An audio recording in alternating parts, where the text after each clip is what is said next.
Okay, everybody, it's that time again. It's Retro World Expo. We're on our way. So, just a matter of getting in the car. Everybody ready? All right.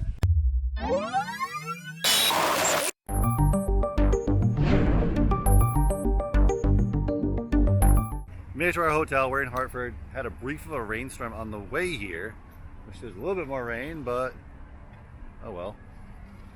The thing has got his entire mobile command center.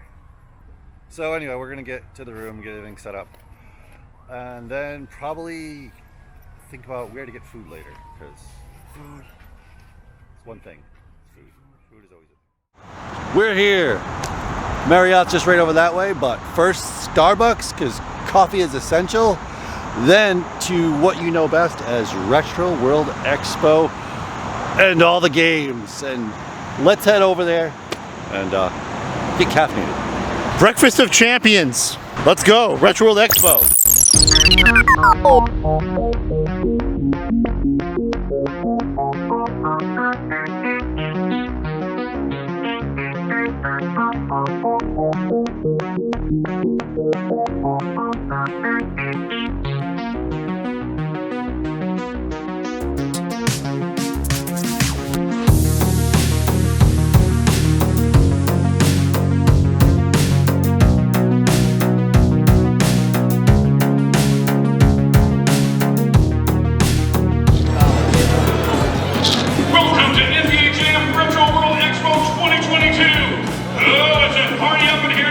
So you're probably wondering what the theme is this year. So I am sure you've seen the controversy going on with WADA and whatnot, and the controversy with certain prices and the price hikes in a lot of things.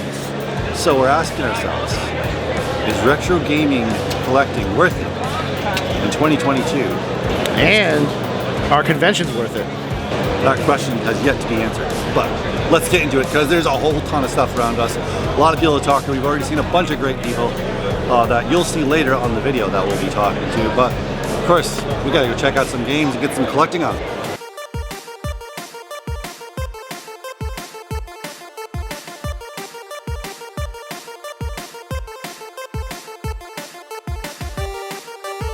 Okay, so we're here at Retro World Expo, and the theme of this video, I'm sure you already know, is are conventions worth it in 2022? And is retro game collecting worth it in 2022? And we're here with the Dorkening podcast and with one of the main podcasts on their network, Super Throwback Reviews. So I'm here with Steven, so we want to ask him, are they worth it? Of course it is, 100%. Now what makes you say that? Well, number one, conventions, even though BC before COVID and AC after COVID or AD, it doesn't matter. We had a big hiccup. Conventions are still here. People are still coming. Look how busy this place is. Oh yeah, it's crazy. And then with retro game collecting, no matter what, it's still a big thing. I mean, I still do it. I know you guys do it. Yep. There's pretty of 75% of people here do it, so it's a big thing. So yes, it's big. It's getting bigger. So yeah. So the first person's a yes, and so far the crowd is a yes. There's more to be seen, so let's get on with the convention. All right, so I don't know what you guys do when you collect, but for me, I don't collect to collect like the whole NES collection or like the whole N64 collection. That's not really what I'm into. I'm more lines rebuilding a nostalgia from my childhood. And there's a lot of classic games, and I've somewhat mostly rebuilt that library, but there's still a few I'm missing. Ninja Turtles, absolutely iconic game, super hard if you've never played it. I don't have that one yet, and I used to play that all the time. Like, I have my favorite Double Dragon, but I don't have the original Double Dragon yet. But we want to know how you collect in the comments. Let us know, and yeah, and we're gonna get back to buying some more games. We're on to the second person asking about is conventions worth it in 2022, and is retro game collecting worth it in 2022? And we're here with Nintendo. Hello. So, you guys remember using our video last year. So do you think conventions and retro collecting are worth it in this year with all the price hikes and with what was going on with WADA and all that fun stuff? Right. So I think conventions in 2022, totally worth it. Absolutely. If you can go to one, go to one. You won't regret it. Collecting, on the other hand, no, because like you said, the prices are like outrageously high. Like I just stopped collecting because of it. So I just no longer care. I come for the environments. I come for all this unique stuff that's not gaming, but there's so much uniqueness in all these vendors. That's what I've been gravitating towards. Yes. Like I love people agree. who make their own perla art, they make their own paintings or anything that's really unique. That's what I go towards. I don't bother buying games at conventions. I do have to agree with you. I love the art. That's the one thing I mostly buy, like every year, and usually it ends up in our studio on the walls. Yeah, and you support your local artists. It's not an easy gig, people. Exactly. So the more you can, the better. Because anyone can buy a game and resell it, but I just love originality. That's what I love. Yeah, it takes talent to do what a lot of these people are doing. Exactly. Yeah. So that's So that's what I would support personally.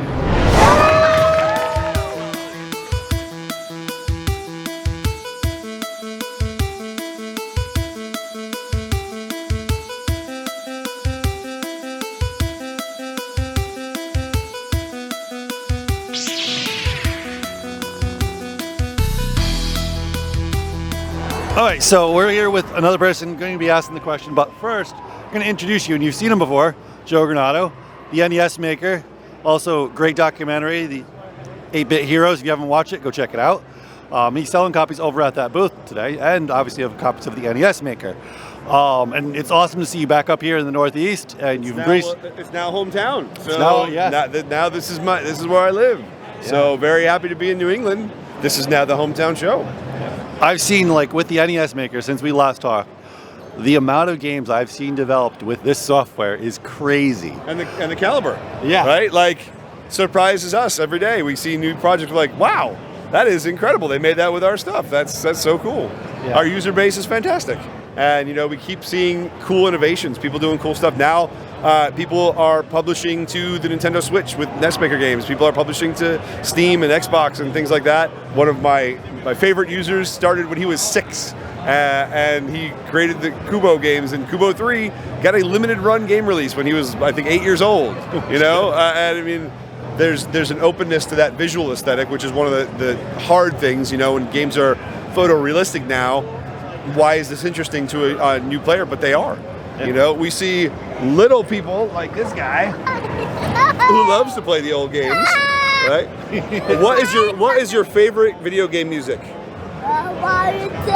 You don't know the music from Mario 2. I can't. You do? Go ahead and sing it for me. I can't right now. Okay, how about now? Oh, he's embarrassed. So the big question is, do you think conventions are worth it in 2022? And is retro game collecting worth it with all the price hikes and with what was going on with WADA and whatnot? That's a good question about retro game collecting. The thing that's changed a lot that I've seen that's kind of been disappointing is it used to be when you'd come to a convention, it was a person that was like, man, I loved Castlevania. I need to get another copy of Castlevania for my collection because I love that game so much. Oh, here's a copy of Castlevania. How much is this? Awesome. I want it for my collection. Now it's, hey, this is a really good price compared to what I've seen online, and I'm getting a steal, I'm getting a bargain, or hey, I'm going to pick this up at this price so I can resell it. And that's the thing that's sort of killing it for me a little bit, and it's kind of disenchanting a little bit to see that. But at the same time, there are still people who are building their game collections, who are maybe younger and new to the game, and it's great to know that these opportunities exist for them.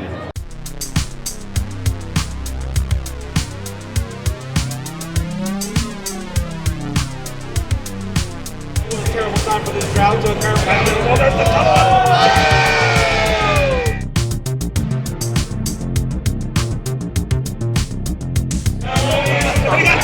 666! Wow! Buddy, so we're here with the one and only.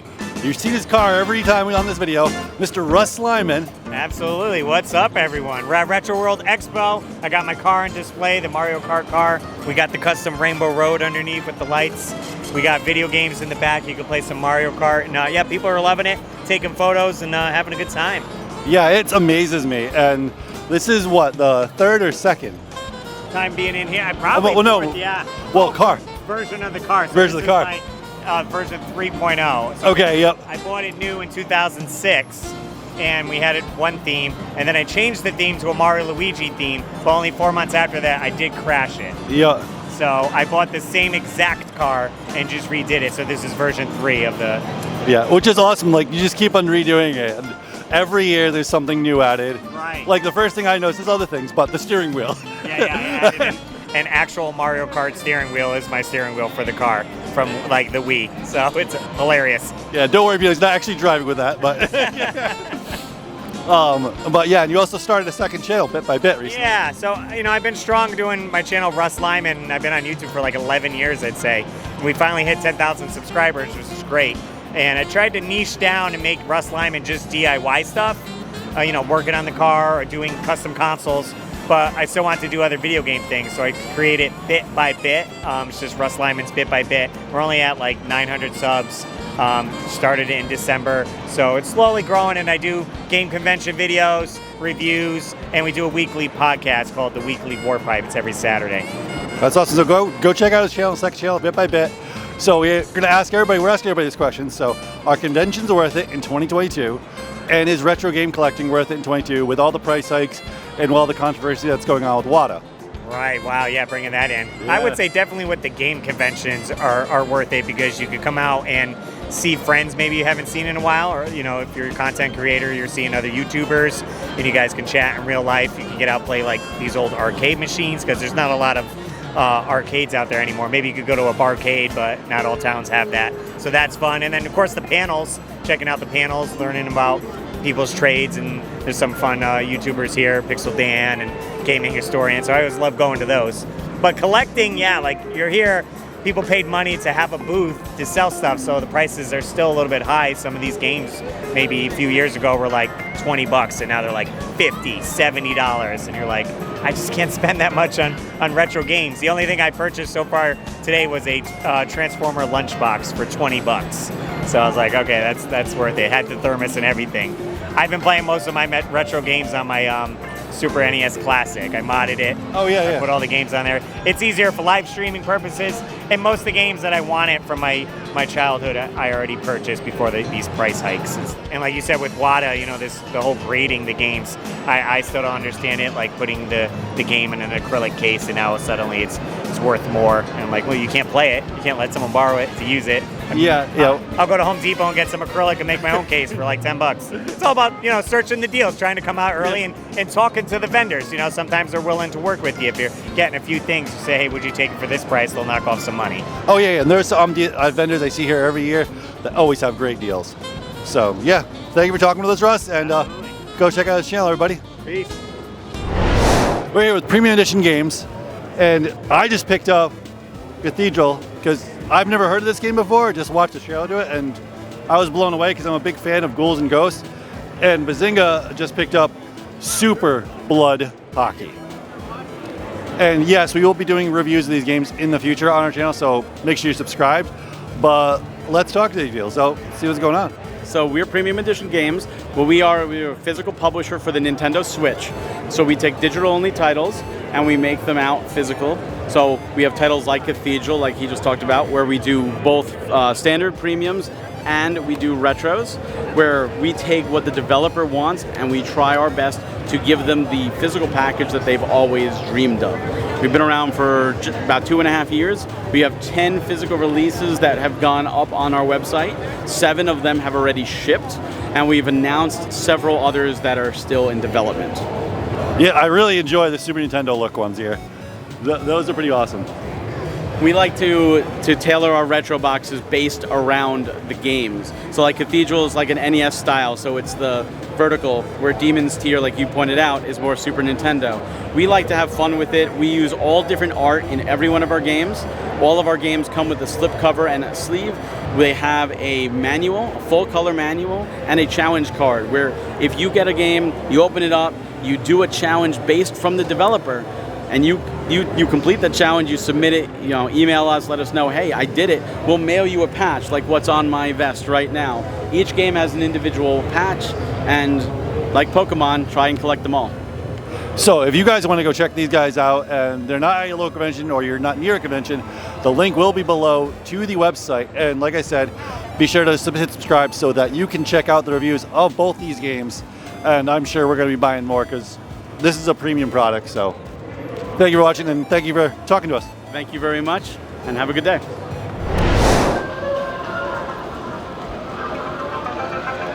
With my voice analyzer, I can make identifications more accurately than with the most sophisticated fingerprint technology.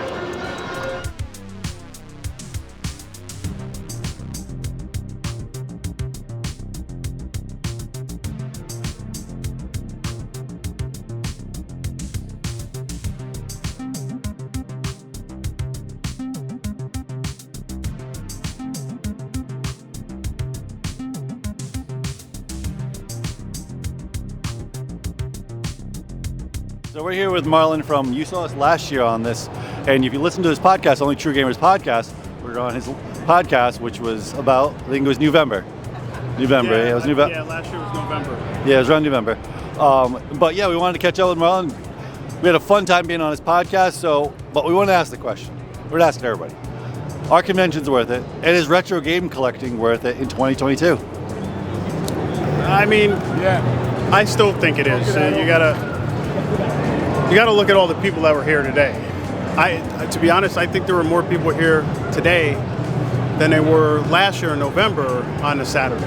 And last year in November, that Saturday, there was a lot of people. So I mean, there was a ton of people, just roaming the area. But even today, like, it was hard for me to even pull up my camera to take a picture. It's like so many people just roaming around. I think it's still something people want to do. I think it's still something that people get a kick out of, even if, like, I'm not buying a lot of stuff, obviously, but I would have to say, yeah, I think it's still worth it. Do you guys think it's worth it?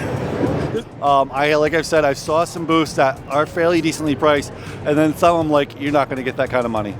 What have you been working on as a creator? I'll tell your people out there, like, Only True Gamers are still going, so you can still listen to the podcast. They're up on all your socials and stuff. All your major podcast outlets you can find it on. The group is still going. I just want to say rest in peace to Franklin Reed, one of our Only True Gamers members. I mean, he was like an OG. He was an OG, so I want to say rest in peace and my prayers to his family. So you can find all the information in the group. We're still helping each other out. We're still trying to get more people into the group, but the problem is I can't make content right now. Me and my wife just started a basketball team, West Shore Blue Knights in West Haven, Connecticut, and my daughter is an AAU basketball player, so we're all over the place with her. I do have plans to come back to it because I really enjoy doing podcasts. My setup today was terrible. It wasn't as good as I thought it was going to be. I had this nice jerry-rigged, ghetto-rigged type of thing, and I was like, this is going to be awesome. It's going to look like crap, but it's going to sound amazing. I did listen to some of it, and it did sound amazing. That's awesome. But it's a pain in the ass. And he knows, like, half the time, I was only recording for 8 bars, and it would stop recording, and I was like, what is going on? But we ended up fixing that, and here we are, man. Awesome.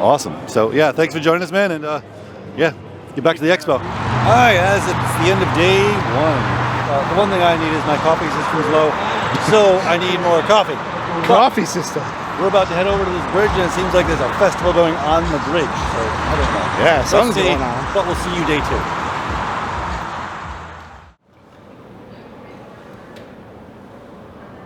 2. Okay, everybody, it's Retro World Expo, day 2. Time to ask the question to a few more people, see what they think of conventions in 2022. We still got to pick up some more games, pick up some Switch games yesterday from a company that seems like they're trying to be competitors to limited run premium edition games. So let's go see what they got and see who else is here today. Day 2. Hey everybody, from downtown Hartford, boom shakalaka.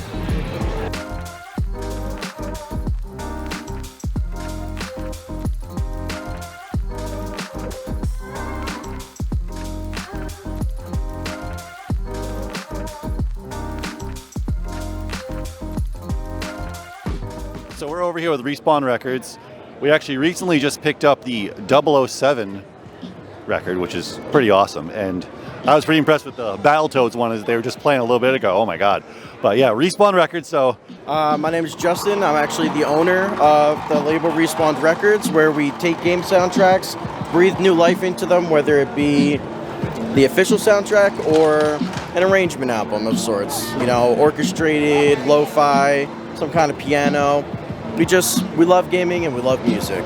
So, yeah. That's awesome. And obviously the one I was super impressed. I was sad that it wasn't here, but I'll definitely keep watching your website, was the record World of Ruin vinyl. Yeah. Oh man, but it should be back in stock soon. Hopefully. Yes. Yeah. Yes, World of Ruin will be back in stock on the repress pretty soon, and it's got a great story behind it that you can find out more looking on our social media, but yeah. Which you can check, the links will be below for their website. Go check them out. So the one question I got to ask, I've been asking everybody, is, are conventions worth it in 2022 with all the price hikes? And is retro game collecting worth it in 2022? So I absolutely think retro game conventions are 100% worth it in 2022. One thing, the community, the crowds, everybody is so welcoming of everybody. It's an amazing blend of different people. It's just a fantastic time, honestly. There's not many more places where you can feel as comfortable as you feel at a game convention. And as far as collecting in 2022, I think so. Let's just say I got some Ninja Turtles stuff. I got an NES Ninja Turtles signed by one of the artists, and I mean, it's still possible to find great deals. You know, it's totally worth it. It's an amazing time. It's 100% worth it. Awesome. That's really, really awesome. So yeah, and I love that he actually drew a Ninja Turtle. Yeah. So he drew a little turtle on there, signed it, and he actually did this for me for free. So I just picked up a copy as well. Yeah? Of Ninja Turtles. Nice. Yeah. Nice. I mean, bring it over there. Yeah. Oh, that is awesome. Oh man, yeah. Just the quality. Just impressed. You're one of the first people. Obviously, you guys are right at the door. Right. We saw you right when we walked in. Definitely head over. Go to the links below. Go check out their website. If you're a fan of RPGs, I know you're going to be of classic RPGs like Final Fantasy VI. You're going to be buying the World of Ruin as well. I can't wait. And obviously, we're all fans of GoldenEye and 007. And oh my God. And you got a double license for that. You had to just get that to go. 2 licenses just to get that done. A license with Microsoft and Say Absorb the Rare, and then a license with the publishing house that handles all the Bond, properties. But we made it happen. Brought it, made an awesome product with it, and what can I say? It's a great album. Awesome. Thanks for talking to us, man. And keep this up, man. Yeah, it's great meeting you guys, and stay tuned for more things to come. So really great thing about these expos is, for me anyway, is a lot of games that didn't come out or alternate versions that were in Japan, because there were some game changes, because mostly some of these things were dumbed down for the American audience because they didn't want them too hard, because it wasn't a huge market over here for RPGs, and it kind of still isn't. RPGs still get limited runs over here in America. But you can find copies like this, like Wild Arms 2, Japanese edition, and we got Dragon Quest. So I'm going to be picking both of these up. These are really cool editions to be added to my collection. So yeah, there's so many absolutely great artists, and that's one of the things about this convention. This art is inspired by our nostalgia and our love for everything that came before and still to come. And that's why it's one of the best retro gaming conventions. And I figured there's nothing better than a person actively making art. And we're here with big Bri Art with Brian. And this is awesome. He's actively painting this giant canvas. So I have to ask you, how do you enjoy this convention so far? And is this cool? This is actually my first time vending at a convention, because I've been going to a lot of different fairs and local craft breweries, and I realized that I got a lot of Pokemon and anime, so probably a lot more niche audience here at Retro World. And just wanted to really show people what I can do, because a lot of people come up and they stare at my paintings and they're thinking they're prints. They don't even think they're actually hand done. Oh wow. So I have to explain to people that no, I spray paint and I use acrylics and ink for everything I do, and I just it's a lot cooler to see all the kids like come around and see me like actually painting. They're like, oh my god, it's Blue Eyes White Dragon. It's super interesting and like cool to see like that the kids actually know what this is, because it came out when I was a kid. So where else can people find your work, man? So I'm actually got a couple fairs coming up. So I'll be at Two Roads for Emo Night, and then I'll be at the Beer Racks for Hoax Art Fest later on in the month. And then September 10th, I'm actually going to be in Westport at an elementary school for just like an art fair. Art is amazing. Its work is great, man. Yeah, thank you for talking to us, and yeah, keep on doing what you're doing, man. Hell yeah, appreciate you guys, and have awesome Retro World. What do you all think is the best-selling game on the Super Famicom? So what was the best-selling game in Japan? Mario Kart. You got it. Super Mario Kart was the best-selling game on Super Famicom. The other thing that's interesting is I think I determined this was the first game you could actually play as Bowser. Yeah. I can't think of any game before where you could play as Bowser. This is Gaming Historian Jeopardy. The categories are randomness. Mistakes were made. Let's go to court. Name that game. Hardware. And the sixth category, games that start with the letter Q. What is Mega Man for DOS? Oh yes, you got it.